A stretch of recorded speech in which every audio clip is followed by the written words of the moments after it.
नमस्कार, मैं हूं डॉक्टर अवधेश कुमार, सहायक आचार्य संस्कृत संकाय, मानविकी विद्यापीठ, इग्नू, मैदानगढ़ी, नई दिल्ली।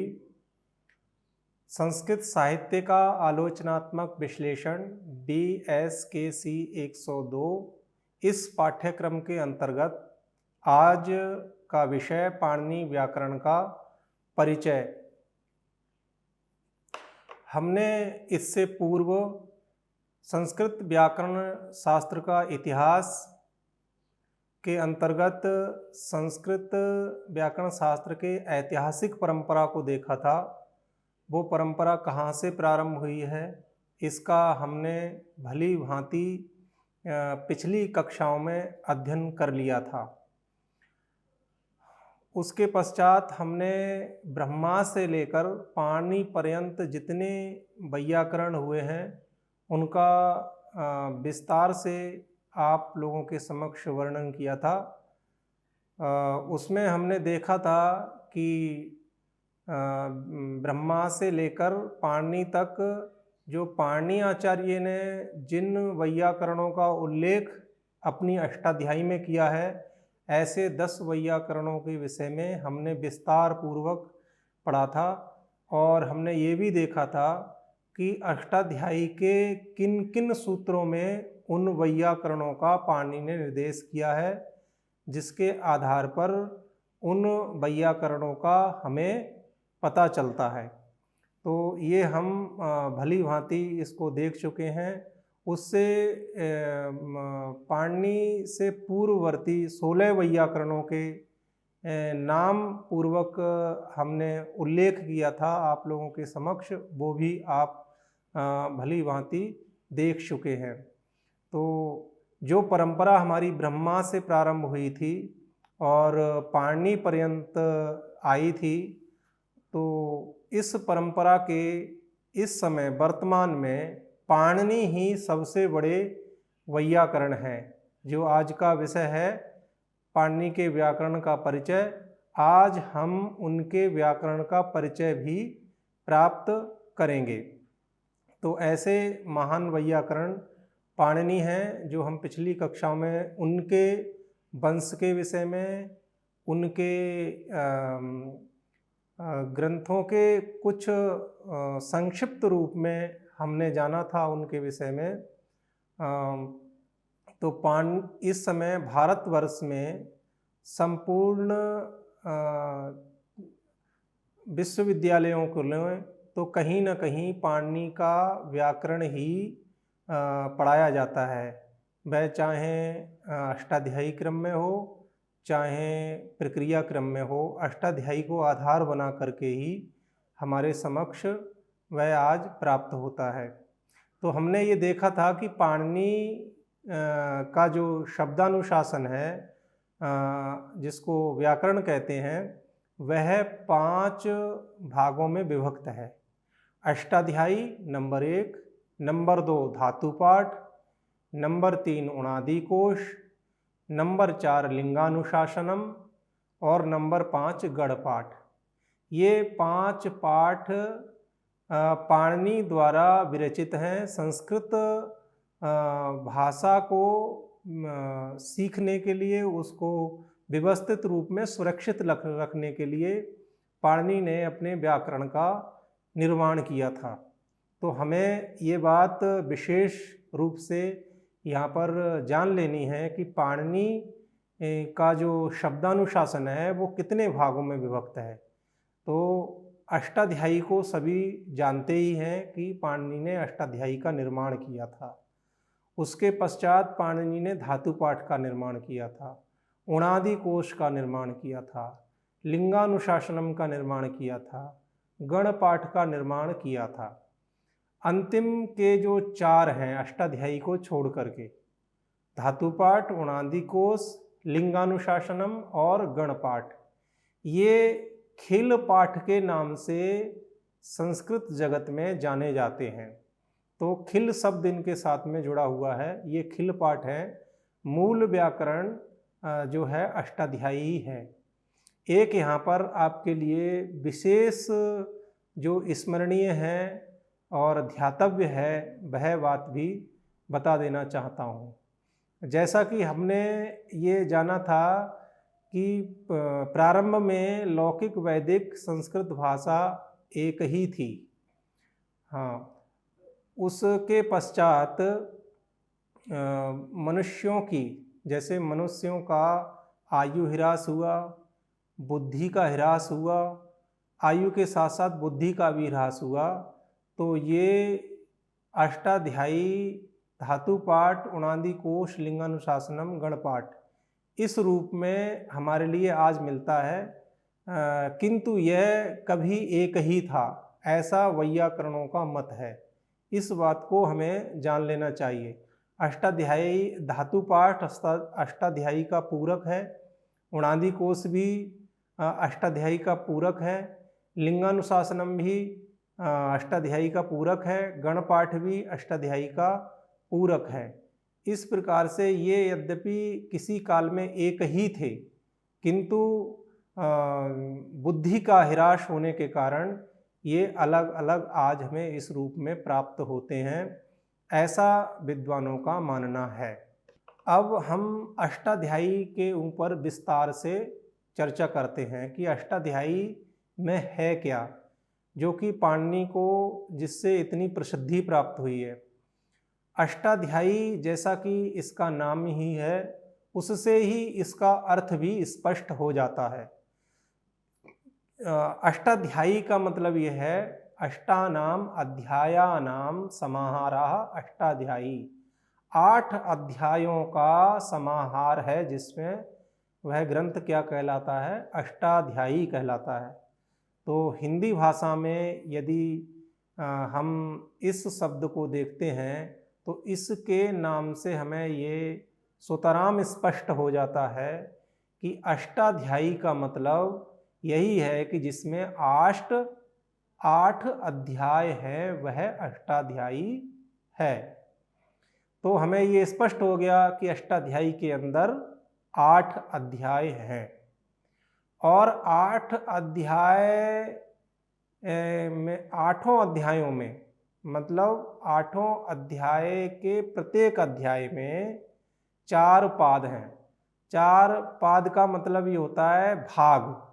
यहाँ पर पाणिनि ने भाग शब्द के लिए पाद शब्द का प्रयोग किया है, इसलिए इसमें 4 पाद प्राप्त होते हैं एक अध्याय के अंतर्गत।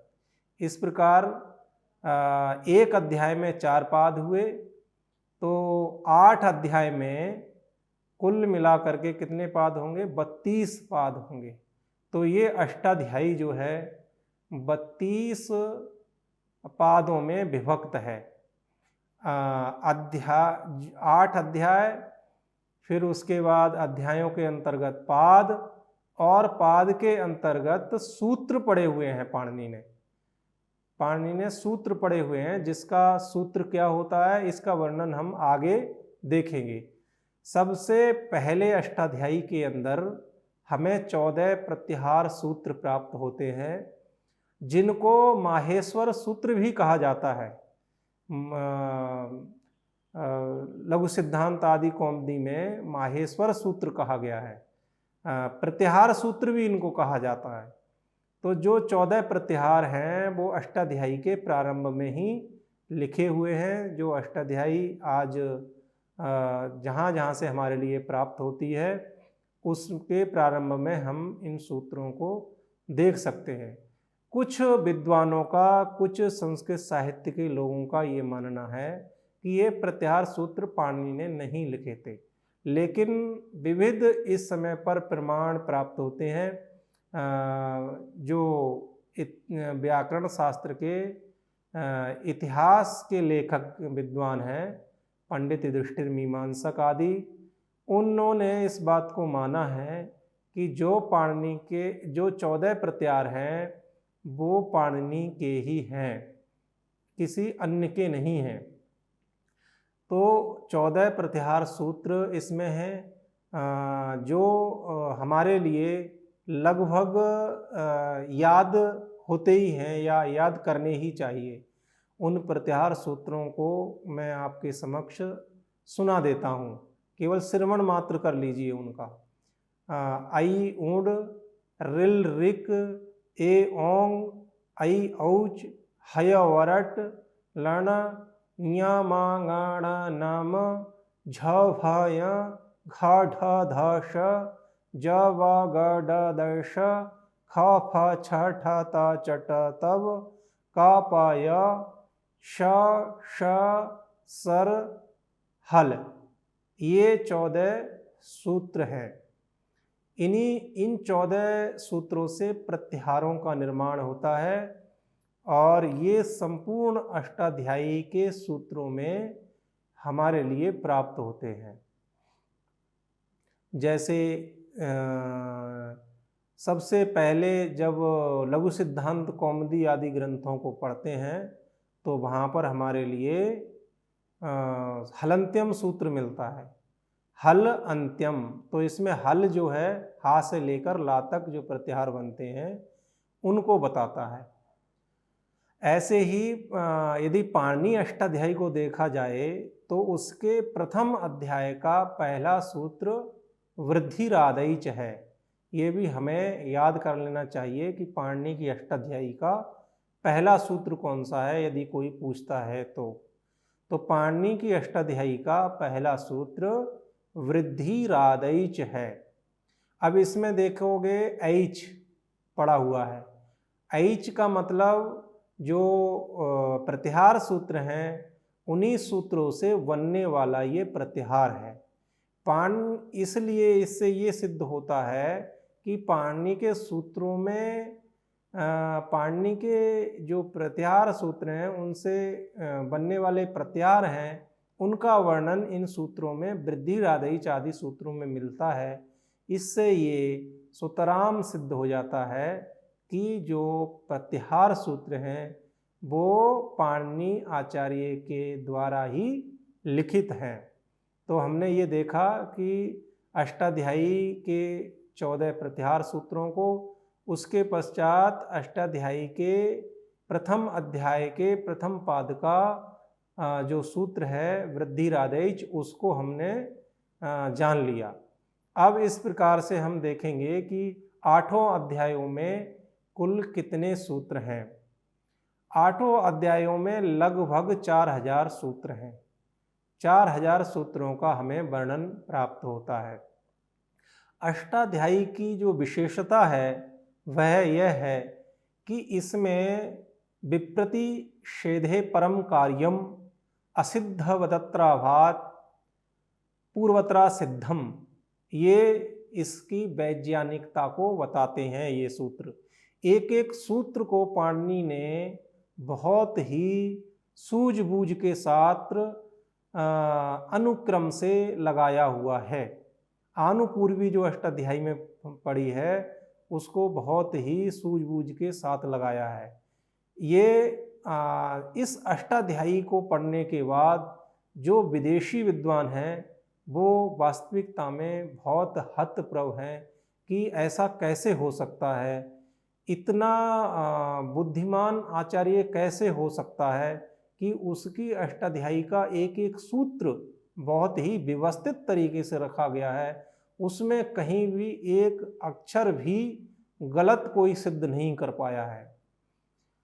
तो अष्टाध्यायी की महत्ता को ये 3 सूत्र हमारे लिए बताते हैं कि इनका जो कौन सा, जब कार्य कई प्राप्त होते हैं सिद्धि के दौरान तो हमें कौन सा करना चाहिए। तो जब विप्रतिषेधे परम कार्यम पर वाला बलवान बता देता है, ऐसे ही असिद्ध प्रकरण में असिद्धवदत्राभात इसकी वैज्ञानिकता को बताता है। पूर्वतरा सिद्धम में असिद्ध प्रकरण है उसकी वैज्ञानिकता को, अष्टाध्यायी की वैज्ञानिकता को बता रहा है। इस प्रकार से हम ये देखते हैं कि इतना ये महान ग्रंथ अपनी व्यवस्थित शैली के लिए संपूर्ण विश्व के अंदर जाना जाता है। उसके पश्चात खिल पाठों का नंबर आता है। जैसे धातु पाठ सबसे पहले है। धातु शब्द से पता लग जाता है कि इसमें धातुओं का वर्णन है। तो इसमें धातु पाठ के अंदर 10 गण हैं, 10 गणों का पाठ है। तो जैसे इसमें भू आदि, भुआदि, भुआदि गण इसको बोलते हैं, और अद धातु प्रारंभ में है इसलिए अदादि गण बोलते हैं। जुहती आदि, जुहोत्यादि गण बोलते हैं। दिवादि गण, स्वादि गण, तुदादि गण, रुधादि गण, तनादि गण, क्रियादि गण और 10वां चुरादि गण। ये धातुएं जो है 10 गणों में विभक्त हैं। धातु पाठ में लगभग 2000 धातु सूत्र हैं। जैसे पाणिनि की अष्टाध्यायी में हमने देखा था कि उसमें भी सूत्र हैं, ऐसे ही धातु पाठ में भी धातु सूत्र पाणिनि ने पढ़े हैं। जैसे भुआदि जो भू सत्तायाम धातु है, भू सत्तायाम, सत्ता अर्थ में भू धातु पड़ी है। तो भू है आदि में ऐसे, उसको हम क्या बोलते हैं, भुआदि गण, भू आदि भुआदि। तो धातु, जो धातु पहले रखी गई है उसी के आधार पर उस गण का नामकरण कर दिया है। तो ये नाम भी इसीलिए किए हैं कि उस गण में वह धातु पाणिनि ने पहले पढ़ी है। जैसे भू सत्तायाम धातु है वो पाणिनि ने पहले पढ़ी है, इसलिए भू है आदि में जिसके ऐसा गण भुआदि गण कहलाता है। भू से ये प्रारंभ होता है, इसलिए हम इसको क्या कहते हैं, भुआदि गण कहते हैं। इस बात को धातु पाठ के साथ साथ हमें ये पता लग जाएगा कि इसमें कितने गण हैं और उनके कितने नाम हैं। ऐसे ही अदादि गण की सबसे पहली धातु जो है अद है, इसलिए उसको हम अदादि गण कहते हैं। ऐसे ही जुहोत्यादि गण है, तो यहाँ पर हु दाना दनयो धातु है, उसका रूप चला करके पाणिनि ने इसका निर्देश किया है, जुहोत्यादि गण बताया है। ऐसे ही दिवु क्रीड़ा आदि अर्थों में एक धातु है, उससे दिवादि गण बना है। उसकी दिवादि गण की पहली धातु दिव है, इसलिए इसको दिवादि गण कहते हैं। ऐसे ही स्वादि गण की सुई अभिशवे पहली धातु है, सु आदि स्वादि, तो उसको स्वादि गण कहते हैं। ऐसे ही तुदादि गण की पहली धातु त्वद व्यथने है, तुद धातु है, उसका व्यथन अर्थ में पाणिनि ने पाठ किया है। तो हम यहाँ पर केवल ये जान लें कि तुद धातु पहले है, इसलिए ये तुदादि गण है। इसके पश्चात ये आदि में है, इसलिए इसको तुदादि कहते हैं, और इसके पश्चात धातुएं हैं। ऐसे ही रुद धातु पहले पड़ी हुई है, इसलिए इसको रुधादि गण कहते हैं। ऐसे ही तनादि गण है, तो तनु विस्तारे धातु उसमें पहले पड़ी हुई है, इसलिए वो तनादि गण कहलाता है। ऐसे ही क्रियादि गण, क्रि आदि पड़ा हुआ है, तो वो क्रियादि गण कहलाता है।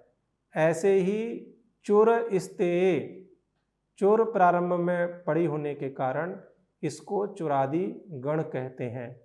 तो इस प्रकार कुल मिलाकर के धातु पाठ के अंदर भू आदि 10 गण हैं, और आप इस बात से भली भांति परिचित होंगे कि धातु रूप जो चलते हैं वो इन्हीं गणों के आधार पर चलते हैं। जैसे आपने भू धातु को ही ले लीजिए, तो आपने कभी इसके रूप याद किए होंगे, भवति, भवतः, भवन्ति, ये रूप भुआदि गणों की धातुओं के चलते हैं। ऐसे ही भवसि, भवतः, भवत, भवामि, भवावह, भवामा, ये रूप हमारे लिए भू धातु के प्राप्त होते हैं। तो धातुओं से धातु रूपों का निर्माण होता है ना। अष्टाध्यायी के कृदंतों से कृदंत प्रत्ययों का निर्माण होता है। तो इस प्रकार से हमने देखा कि धातु पाठ के अंदर 10 गण हैं, और 10 गण में पहला भुआदि भू होने के कारण ये हमने भली भांति जाना। उसके पश्चात आता है उणादि कोश। ये पाणिनि ये 5 पादों में विभक्त है। उणादि कोश भी अष्टाध्यायी का पूरक है। अष्टाध्यायी के तृतीय अध्याय में एक सूत्र है उड़ादयो बहुलम, उस पर ये पूरा उणादि कोश बना हुआ है। ये 5 पादों में विभक्त है। इसमें 748 सूत्र हैं और इसका पहला सूत्र क्रीवा पाजी मिस्वदी साध्य सुभ्य उड़ है। उड़ प्रत्यय के नाम के कारण ही इसको उड़ादि कोश कहा जाता है, या उणादयो बहुलम पर उड़ पहले है इसलिए इसका नाम उणादि कोश हो गया।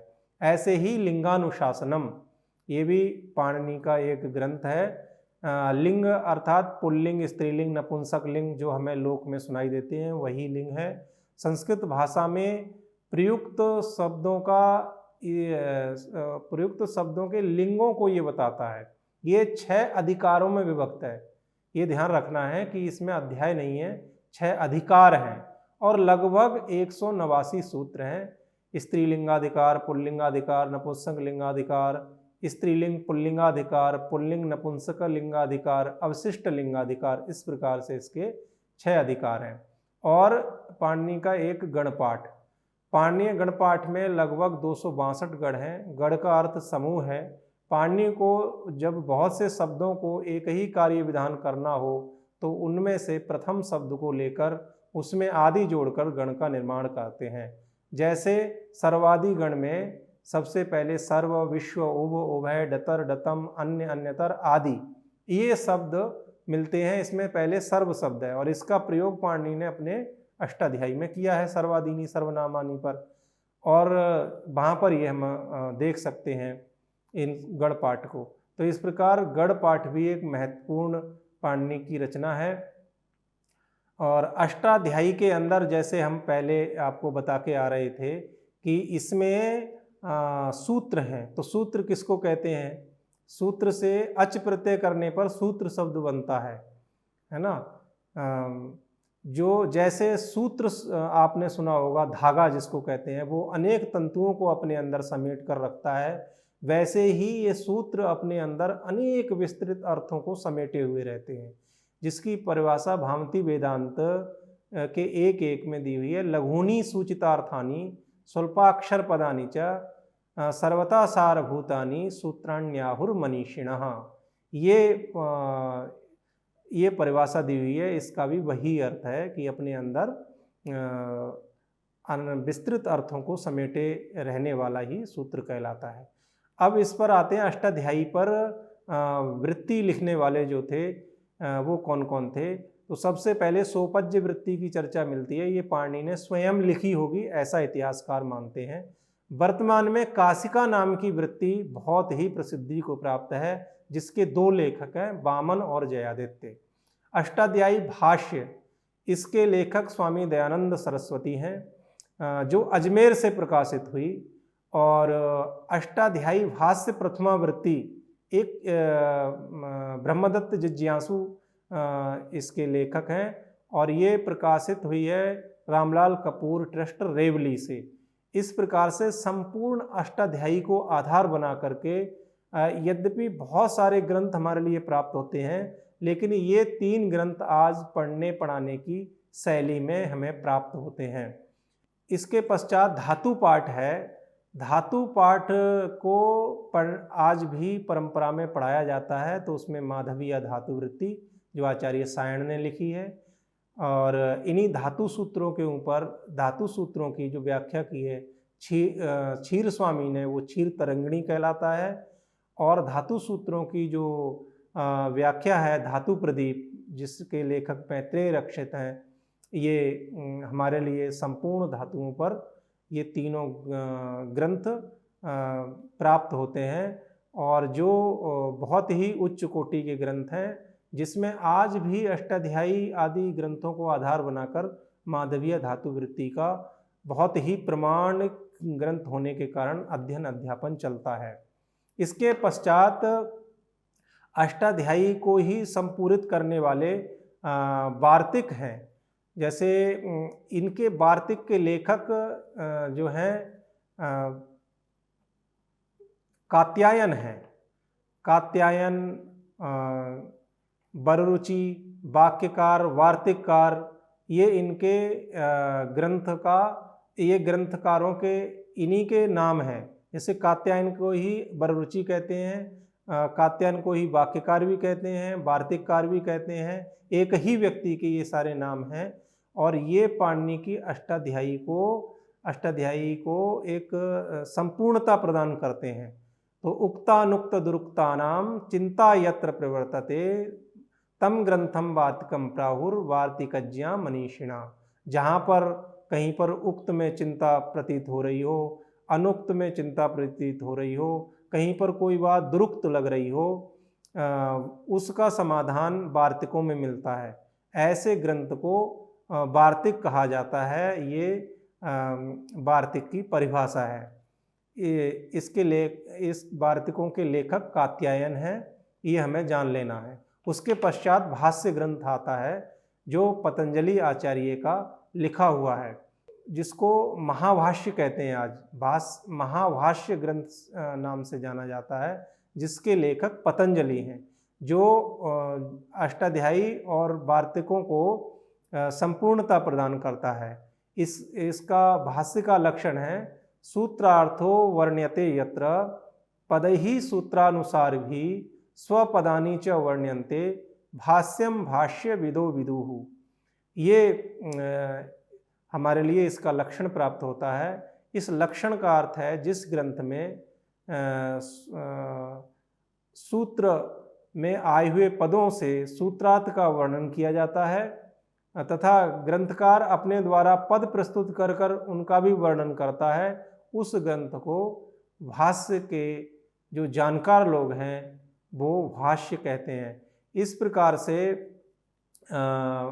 इस पाणिनि अष्टाध्यायी को संपूर्णता प्राप्त करने वाले ये दो ग्रंथ और हैं, जिसमें महाभाष्य है और वार्तिक जो पाठ है वो भी अष्टाध्यायी को पूर्णता प्रदान करता है। तो इस प्रकार मिला करके ये पाणिनि का जो व्याकरण है और संस्कृत जगत है, उसमें इस व्याकरण को त्रिमुनि व्याकरण भी कहा जाता है। तो हमने आज देखा पाणिनि के व्याकरण से परिचय प्राप्त किया कि पाणिनि का जो व्याकरण है वो कितने भागों में विभक्त है। उसमें हमने देखा कि ये 5 भागों में विभक्त है। अष्टाध्यायी धातुपाठ, उणादि कोश, लिंगानुशासनम, गणपाठ। और उसके पश्चात हमने अष्टाध्यायी की संरचना पद्धति को जाना कि इसमें कितने अध्याय, कितने पाद, कितने सूत्र हैं, ये सब हमने जाना। उसके पश्चात धातुपाठ की संरचना को जाना कि उसमें कितने गण हैं। तो 10 गण हैं उसके अंदर, और पहली धातु के नाम पर उन गणों का नामकरण हुआ है, ये हमने जाना। उसके पश्चात उणादि कोश के विषय में जाना कि उणादि कोश में कितने पाद हैं। तो उसमें 5 पाद हैं जो कि जिनको भाग कहते हैं, ये हमने जाना। और उसके पहले सूत्र को भी हमने देखा, क्रीवा पाजी मिस्वदी साध्य सुभ्य उड़। उसके पश्चात लिंगानुशासनम, जो कि लोक में स्त्रीलिंग, पुल्लिंग, नपुंसक लिंग के रूप में जाना जाता है, उसके लिए भी पाणिनि ने एक ग्रंथ लिखा जिसका नाम लिंगानुशासनम है, जो 6 अधिकारों में विभक्त है। हाँ, तो वो भी हमने देखा कि स्त्रीलिंगाधिकार, पुल्लिंगाधिकार, नपुंसक लिंगाधिकार, स्त्रीलिंग पुल्लिंगाधिकार, पुल्लिंग नपुंसका लिंगाधिकार, अवशिष्ट लिंगाधिकार, ये हमने देखा। उसके बाद गण पाठ पर भी हमने चर्चा की। पाणिनि ने अपनी अष्टाध्यायी के अंदर एक, जैसे सर्वादीनी सर्वनामानी जो सूत्र है, सर्वादि गण का वहाँ पर उल्लेख किया है। तो सर्वादि गण में कौन कौन से शब्द आते हैं, यदि भी बहुत सारे शब्द हैं, तो गण रूप में हमने उनको जानने का प्रयत्न किया, उनको समझा। वहीं गण शब्द का अर्थ भी हमने देखा कि गण शब्द का अर्थ क्या है। उसके पश्चात हमने अष्टाध्यायी को आधार बना करके जो ग्रंथ वर्तमान में अध्ययन अध्यापन के विषय हैं केवल उन्हीं प्रमुख ग्रंथों के विषय में जाना। और उसके पश्चात धातु पाठ पर भी जो इस समय पर प्रसिद्धि को प्राप्त ग्रंथ हैं, उन 3 ग्रंथों को हमने देखा कि जिसमें माधवीय धातुवृत्ति आचार्य सायण की लिखी हुई है, क्षीर तरंगिणी आचार्य अक्षीर स्वामी की लिखी हुई है, धातु प्रदीप मैत्रेय रक्षित द्वारा लिखी हुई है। उसके पश्चात हमने वार्तिक कार को, जिनको कात्यायन कहते हैं, उनके विषय में परिचय प्राप्त किया कि उन्होंने वार्तिकों का पाठ अष्टाध्यायी के अंतर्गत ही किया है। जो चीज़ें पाणिनि से छूट गई थीं उन चीज़ों को कात्यायन ने वार्तिकों के रूप में कहा है। उसके पश्चात हमने महाभाष्य की चर्चा की, जिसके लेखक पतंजलि हैं, और भाष्य का लक्षण जो विद्वानों के समक्ष इस समय समादृत है, उस लक्षण को भी हमने देखा। इस प्रकार से हम संक्षिप्त रूप में पाणिनि व्याकरण से परिचय को प्राप्त करने में समर्थ हुए। आप लोगों ने इस कक्षा को बहुत ध्यान से सुना। आपका बहुत बहुत आभार और बहुत बहुत धन्यवाद।